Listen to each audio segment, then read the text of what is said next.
Welcome friends. एक बहुत ही important news है कि रसिया ने अंततः यूक्रेन पर इंटरकॉन्टिनेंटल ब्लास्टिक मिसाइल का यूज़ कर दिया है। बहुत दिनों से ये ऐसा लग रहा था कि ऐसा कुछ होने वाला है, ऐसा कुछ होगा और ऐसा हो गया। एक तरह से रसिया ने साफ अपने इंटेंशन को बता दिया है, उस बात को बता दिया है कि रसिया कहाँ तक जा सकता है। आपको पता ही होगा कुछ दिन पहले जैसे जो बाइडेन ने बाकायदा ग्रीन सिग्नल दे दिया था यूक्रेन को कि आप लॉन्ग रेंज मिसाइल का यूज़ कर सकते हैं रसिया में, जो आज तक कभी यूज़ नहीं किया गया था यूक्रेन के द्वारा, कम से कम इस पूरे युद्ध में रसिया में अंदर घुस करके।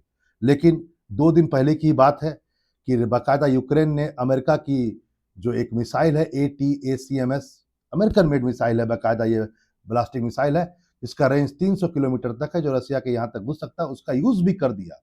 ठीक है, आपको ये पता होगा ये मिसाइल जो है ATACMS लॉकहीड मार्टिन कंपनी बनाती है। ठीक है, 1 साल से भी ज़्यादा समय से यह यूक्रेन में मौजूद था, लेकिन यूक्रेन ने इसका यूज़ नहीं किया। लेकिन जो बाइडेन जाते-जाते वो बीज बो गए, जो शायद अब आगे चल कर के हो सकता है न्यूक्लियर वॉर को भी जनरेट कर दे। क्योंकि ये जो मिसाइल का यूज़ किया गया है, बाकायदा जो इंटरकॉन्टिनेंटल ब्लास्टिक मिसाइल का प्रयोग किया गया है, अंतर महाद्वीपीय ब्लास्टिक मिसाइल का प्रयोग किया गया है। इसका वॉरहेड परंपरागत भी है, यानी कि ट्रेडिशनल वॉरहेड भी हो सकता है, यानी सिंपल बम भी जा सकता है इसके ऊपर पर, या न्यूक्लियर वेपन्स को भी या न्यूक्लियर बम को भी ये लेकर के जा सकता है। मैं सिंपल शब्दों में कहूँ तो ये एटम बम को भी लेकर के जा सकता है। ठीक है, आपको ये बात समझ में आ गया।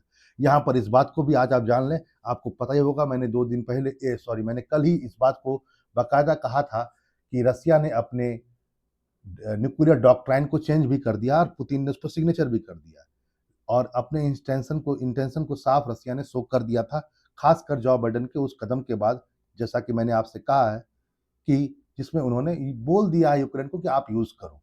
मुझे समझ में यह नहीं आता और विश्व को भी समझ में यह नहीं आता, आखिर जो बाइडेन जब 2 महीना मात्र बचा हुआ है तो ऐसे काम उन्होंने क्यों किया। यहाँ पर यह बात भी ध्यान रखेंगे, वो यह है कि जिस शहर पर इसका यूज़ किया गया है यूक्रेन का, वो शहर का नाम है डिनिप्रो शहर। ठीक है, इसको आप जान लीजिएगा। और बाकायदा मैंने कहा ये वह इंटरकॉन्टिनेंटल ब्लास्टिक मिसाइल है जिसका यूज़ किया गया। मैंने और ये बात ये भी कह देते हैं कि यह जो आईसीबीएम जो इंटरकॉन्टिनेंटल ब्लास्टिक मिसाइल है, ये रसिया के एक तरह से कहा जाए न्यूक्लियर डेटरेंट का ही एक भाग है, क्योंकि ये बाकायदा न्यूक्लियर वेपन को भी लेकर जा सकता है। ठीक है, कुछ बातें और भी देख लीजिए। जिस मिसाइल का प्रयोग किया गया, जिस इंटरकॉन्टिनेंटल ब्लास्टिक मिसाइल का प्रयोग किया गया, उसका नाम है RS-26 रुब्जेक। ठीक है, इस मिसाइल का प्रयोग किया गया, ये सॉलिड फ्यूल पर काम करता है, ये इंटरकॉन्टिनेंटल ब्लास्टिक मिसाइल। और इसका जो रेंज है माना जा रहा है कि 5,800 किलोमीटर से लेकर लगभग 6,000 किलोमीटर के आसपास तक इसका रेंज है, यानी 6,000 किलोमीटर तक जा सकता है। ठीक है, पहली बार रसिया ने इसको सक्सेसफुल टेस्ट किया था 2012 में। ये 12 मीटर लंबा यह पूरा का पूरा मिसाइल है और इसका वेट माना जाता है 36 टन है। ठीक है, आप ये समझ सकते हैं बात को, 36 टन। ठीक है, और ये 800 किलोग्राम तक अपने साथ में ले जा सकता है हथियार को, चाहे वह परंपरागत हो या न्यूक्लियर वॉरहेड।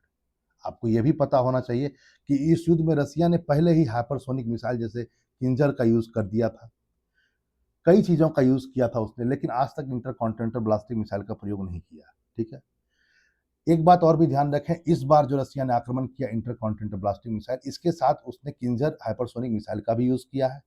7 से ज़्यादा क्रूज मिसाइल, जिसको KH-0101 मिसाइल कहा गया, उसका भी यूज़ किया गया। ये बात अलग है कि 7 में से 6 मिसाइल को यूक्रेन ने सॉर्ट आउट कर दिया, यानी कि गिरा दिया।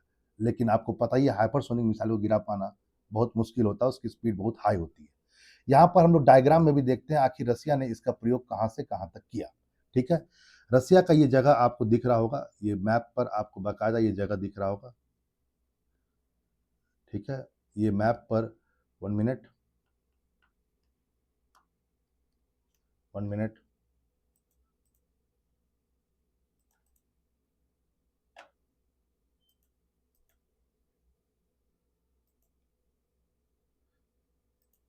हाँ, ये मैप पर आपको ये जगह दिख रहा होगा। देखिए, यहाँ से इस मिसाइल को छोड़ा गया था।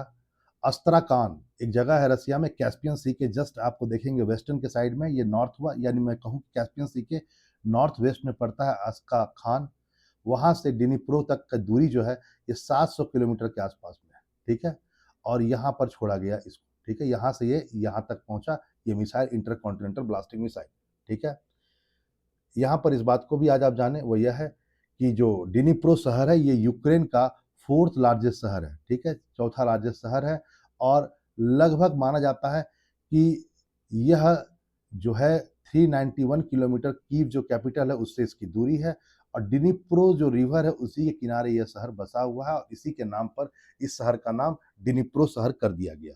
तो आपने देखा कि अभी जो पुतिन है एक तरह से पूरा एग्रेसिव मूड पर आ गए हैं और उन्होंने बता दिया है कि यदि ये मिसाइल परंपरागत हथियार को लेकर जा सकता है, तो अब ये न्यूक्लियर वॉरहेड को भी लेकर के जा सकता है। यहाँ पर इस बात भी ध्यान रखें, इस मिसाइल की दूरी 5,800 किलोमीटर है। अभी इसका यूज़ केवल 700 किलोमीटर तक के लिए किया गया है, यानी केवल यहाँ से यहाँ की दूरी 700 है। लेकिन यदि ये दूरी बढ़ती है, तो बहुत बड़ा यूरोप का पार्ट भी खतरे में आ सकता है। आप समझ सकते हैं 1000 दिनों से ज़्यादा का युद्ध हो चुका है और युद्ध धीरे-धीरे अब और सीवियर होता जा रहा है। फिर मिलते हैं एक नए टॉपिक के साथ। नमस्कार।